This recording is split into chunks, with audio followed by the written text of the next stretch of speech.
ఆ విద్య గొప్ప, నా తల్లి అయినా నాకు గొప్ప. నా తల్లి విద్యాబుద్ధులు నేర్పించి ఇంగ్లీష్ లిటరేచర్ లా చెప్పి ఇంత స్థాయికి ఎదిగేటట్టు విద్యాబుద్ధులు నేర్పించిన నా తల్లిని పెళ్లి చేసిందే నా తల్లి. ఇవన్నీ ఒప్పించి చేసిందే నా తల్లి. ఎన్నో ఇబ్బందులు ఎదుర్కొంటూ, ఎన్ని గొడవలు వచ్చినా, రాజారావు ఎన్ని ఇబ్బందులు పెట్టినా ఎదుర్కొని చేసిందే నా తల్లి. అలాంటి తల్లి ఒక్కసారి 30 సంవత్సరాల్లో టీ తాగడానికి కూడా రాలేదు సార్.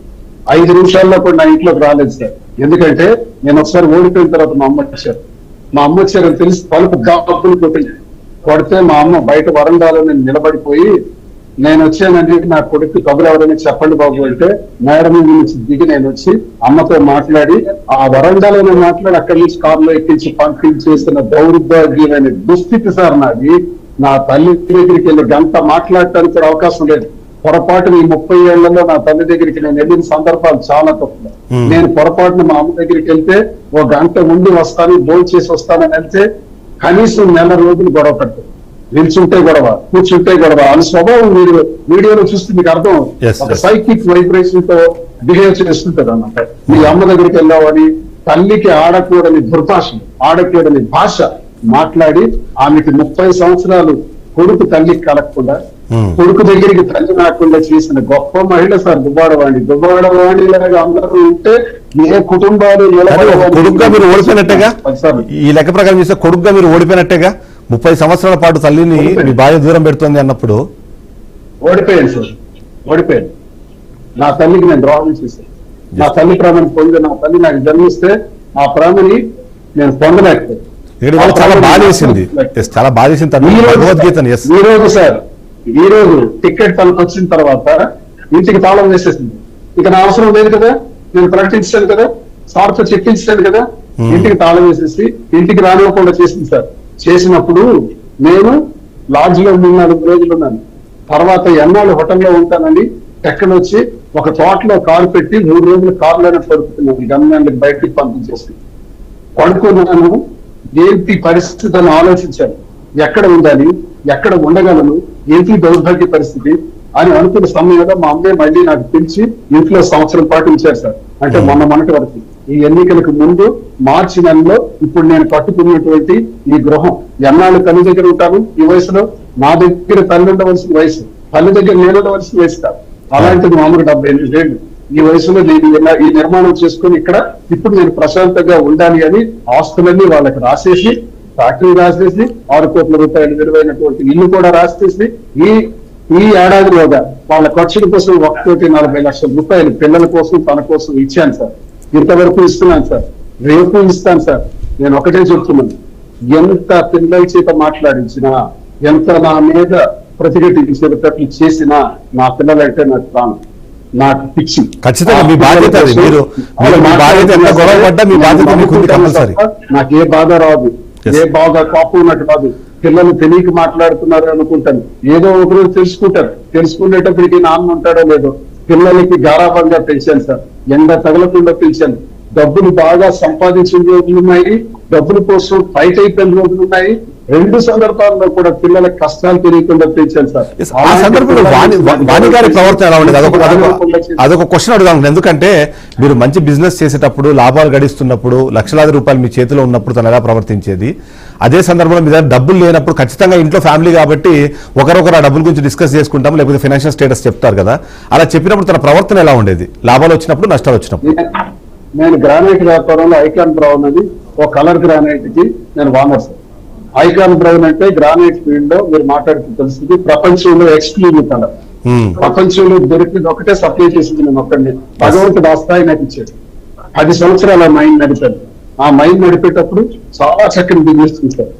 బిజినెస్ చేసినప్పుడు తెచ్చిన డబ్బు అది ఎంతైనా సరే, ఆ రోజుల్లో కరెన్సీ మరి ఇది లేదు, మనకి ఇది లేదు కదా, ఆన్లైన్ ఇవన్నీ. ఆ డబ్బులన్నీ తెచ్చి తన చేతిలో పెట్టారు. డబ్బులన్నీ ఇప్పుడు తన చేతిలో పెట్టారు. ఏ రోజులు ఎక్కడన్నా ఎంత ఇచ్చాను అడగలేదు, ఎంత ఖర్చు అయింది అడగలేదు, ఏం చేసావని అడగలేదు. మొత్తం అతనికి ఆమెకి ఇచ్చాను, ఆమె ఖర్చు తన ఇష్టం పెట్టుకోవడమే తప్ప నేను ఎప్పుడు అడగలేదు. డబ్బులు పోయిన తర్వాత చాలా దారుణంగా ఇవన్నీ విస్మరించి చాలా దారుణంగా అవమానకరంగా మాట్లాడారు, చాలా హీనంగా మాట్లాడారు. జైల్లో నాకు పెట్టారు సార్. ప్రజా పోరాటం చేస్తే, ఉద్యమాలు చేస్తే thermal power east Coast plant కోసం నేను పోటీ ప్రజల తరఫున 35 గ్రామాల తరఫున పోరాటం చేస్తే నాకు జైల్లో పెట్టారు. జైల్లో పెట్టినప్పుడు పరామర్శకు కూడా రాలేదు. జైల్లో పెట్టినప్పుడు బెయిల్ పిటిషన్ కూడా వేయడానికి రాలేదు. నా తమ్ముడు వచ్చేది. నా తమ్ముడు వచ్చి బెయిల్ పిటిషన్ పెట్టి ₹1,00,000 దానికి ఆ సెక్యూరిటీలు అడిగితే ₹1,00,000 సెక్యూరిటీ చూపించి బయటకి తీసుకొచ్చాడు. ఇలాంటి పరిస్థితుల్లో సెక్యూరిటీ ఇవ్వమన్నా కూడా ఇవ్వలేదు. నా ఆస్తులు మీద సెక్యూరిటీ, నా ఆస్తులు నేను సంపాదించిన ఆస్తులు, జైల్లో ఉన్నాను, కొంచెం ప్రాసెస్ చేయమంటే కూడా చేయలేదు. అప్పుడు తమ్ముడే ప్రాసెస్ ఆస్తిని షూరిటీగా చూపించి నాకు తీసుకొచ్చాడు. ఎప్పుడు కూడా తన భార్య 30 ఏళ్లలో నాకు సంతోషంగా ఒకరోజు భోజనం పెట్టిందని లేదు. పని వాళ్ళ మీదే నా బ్రతుకు. పని వాళ్ళని డిష్ ఎక్కడ పెడితే అది వడ్డించుకొని తినటమే నా బ్రతుకు. ఆ రోజు బాగుంటే తింటాం, లేకపోతే లేదు. ఎన్నో రోజులు పస్తులు ఉన్నాను, ఎంతో సంపాదన, ఎంతో హోదా, ఎంతో గౌరవంగా బతికింది నేను. నా ఇంట్లో పరిస్థితి నాకు సుఖం లేకుండా చేశారు, ఇబ్బందులు పెట్టారు. ఇలాంటి పరిస్థితుల్లో నేను జీవితాన్ని గడిపాను. మీ అందరికీ నేను తెలియజేస్తున్నాను సార్. ఎస్, అయితే ఇద్దరు ఆడపిల్లలు. నిజంగానే చెప్పాలంటే మీరు ఇప్పుడు డాక్టర్ చదివించడం అన్నా సరే తను ఎంతో కొంత కేర్ తీసుకోవాలి, ఇవన్నీ చేయాలి.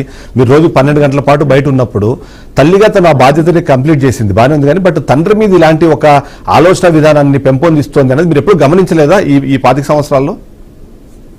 గమనించాను సార్, గమనించాను. ఎందుకంటే సరదాగా ఆడుకున్న మాటల్లో తల్లి ఫేవర్లో వాళ్ళు ఉండేది. ఇదంతా కామనే అనుకున్నాను, సరదా అనుకున్నాను.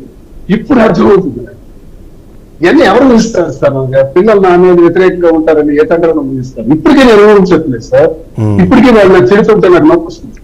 అయ్యో ఇలా మాట్లాడుతుందా పాపం, నవ్వుకుంటున్నాను. నాకు నేను కోపం రావట్లే, బాధ రావట్లే, చెట్లుగా తీసుకుంటున్నాను. కానీ వాళ్ళతో గడిపిన క్షణాలు అవన్నీ గుర్తొస్తాయి. వాళ్ళతో గడిపిన క్షణాలు గుర్తు చేసుకున్నప్పుడు వాళ్ళతో గడిపిన క్షణాలు గుర్తు చేసుకున్నాడు మీకు ఏమనిపిస్తుంది? ఇప్పుడు ఈ రోజు చూస్తే 25 సంవత్సరాలు మీరు అంత ప్రేమగా చూసుకున్న పిల్లలు ఇవాళ మీకు వ్యతిరేకంగా బయటకు వచ్చి మాట్లాడడం కానివ్వండి, అంటే ఇంకొకరి మీద కోపాన్ని మీ మీద చూపించడం కానివ్వండి, దాన్ని చూస్తే మీకు ఏమనిపిస్తుంది? నా కుటుంబ నా కుటుంబాన్ని నాశనం చేసే దానిలో దుబాడవాడిని నన్ను నాశనం చేసింది, పిల్లల్ని నాశనం చేసింది, మాధులోని అమ్మాయిని నాశనం చేసింది, కాండ్రోని నాశనం. ఈ దుస్థితిని చూసి నేను బాధపడుతున్నాను. దుర్మార్గం. ఆ సైకిక్ వైబ్రేషన్స్ అలాగే ఉంటాయి. ఆమె ఎలా మాట్లాడుతుంది,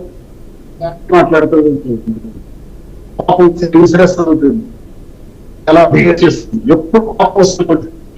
అరవై కూర్చొని మాట్లాడుతున్నప్పుడు సడన్గా రైజింగ్ అయిపోతుంది. 8 సార్లు నేను నవ్వుకుంటూ బయటకు వచ్చేస్తాను. నేను కార్యకర్తలతో మాట్లాడితే మధ్యలో వచ్చి గొడవ పెట్టేస్తాను. ఏదేదో అభ్యంతరకరమైన మాట్లాడేస్తుంది, అర్ధాంతరంగా మాట్లాడుతుంది, కేడర్ని పెడుతుంది. ఎవడరా ఇక్కడికి వచ్చావు, నీకెంత ఇంకోసారి పెడుతుంది. మీరు కార్యకర్తలతో బాగుండరు అంటున్నారు కదా. తన ఆరోపణ మీరు కార్యకర్తలతో బాగుండరు, ఏ నాయకుడితోనూ మీరు సఖ్యత లేదు, అందుకే రాజకీయంగా ముందుకు వెళ్ళడంలో మీరు ఇబ్బంది పడ్డారు అన్నది తను ఒక ఆరోపణ వినిపించే ప్రయత్నం చేస్తుంది. అంటే ఏది నిజం? ఆమె కార్యకర్తలతో ఇబ్బంది పెట్టేదా, మీరు ఆ కార్యకర్తలతో సఖ్యతగా ఉండేవాళ్ళు కాదా? సార్ ఆమె సఖ్యతగా ఉంటే ఆమె టికెట్ నేను అనౌన్స్ చేశాను కదా, జగనన్న కన్విన్స్ చేశాను కదా, మరి టికెట్ ఎందుకు సార్ నిలుపుకోలేదండి? భర్తకి చూర్పారా పట్టి భర్త మీద తప్పుడు సమాచారం అంతా అధిష్టానానికి ఇచ్చి తప్పుడు మార్గంలో టికెట్ తెచ్చుకుంది. తినగా మేము సపోర్ట్ చేయాలని ప్రజలు కేడర్లు తిరస్కరిస్తే తన గ్రాఫ్ అమాంతంగా పడిపోతే మళ్ళీ జనవరి నెల కల్లా నేను అభ్యర్థి అవ్వాల్సిన అవసరం వచ్చింది సార్. తనకే ప్రజల్లో గౌరవం ఉంటే, కేడర్ ఉంటే, నేను సపోర్ట్ చేస్తుంటే మరి ఎందుకు ఎమ్మెల్యే క్యాండిడేట్ గా నిలబెట్టుకోలేకపోయింది సార్?